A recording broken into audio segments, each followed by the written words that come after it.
How to find Twitch stream key. So first, go open your browser.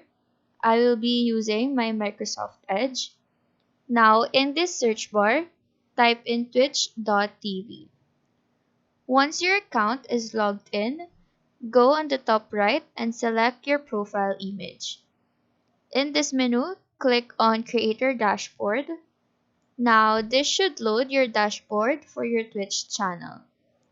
Now click on Settings and under Settings, select Stream. This will bring you to your stream key and preferences. And now you can see your stream key, copy it and paste on your streaming application. Now if your stream key is not working, you can tap on Reset button here and a new stream key will be generated. So that is how to find Twitch stream key. Do let us know if this video helped you out, and if you have any questions, feel free to drop them down below. Thank you for watching and have a nice day.